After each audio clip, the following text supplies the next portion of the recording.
कश्मीर में होने वाली इंसानी हकूक़ की खिलाफ वर्जी और आलमी इंसानी हकूक़ के किरदार के बारे में CTN न्यूज़ के नुमाइंदे से खुसूसी गुफ्तगू करते हुए उन्होंने कहा, देखिए पहली दफ़ा आप देखिए इंटरनेशनल मीडिया ने भी उठाया है, US कांग्रेस में पहली दफ़ा उठा है और UN ह्यूमन राइट्स की जो ऑर्गेनाइजेशंस हैं उनको मैंने ख़ुद ख़त लिखा है नोटिस के लिए।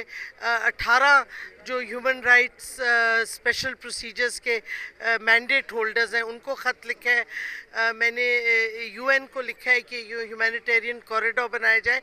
तो पहली दफ़ा एक पूरी पॉलिसी बनी है जिससे दुनिया को हुकूमत वाजे कर रही है कि जो हिटलर जैसा प्रोग्राम नरेंद्र मोदी कर रहे हैं ऑक्यूपाइड कश्मीर में और जो जुल्म और तशद्दुद कर रहे हैं उस पर पूरी दुनिया को आवाज़ उठानी पड़ेगी। और मैं समझती हूँ कि प्राइम मिनिस्टर का पैगाम पहुँच चुका है, क्योंकि इस तरह जो इंटरनेशनल मीडिया पहले कभी रिपोर्ट नहीं करता था कश्मीर पे हिंदुस्तान क्या जुल्म कर रहा है, अब फ्रंट पेज पे खबर आ रही है। US कांग्रेस में बहुत इंपॉर्टेंट हियरिंग्स अभी हुई हैं जिसमें वाज़े तौर पे कंडेम किया गया है कि हिंदुस्तान इस तरह का तशद्दुद और ये जो उन्होंने सीज और कर्फ्यू किया हुआ है ये नहीं एक्सेप्टेबल।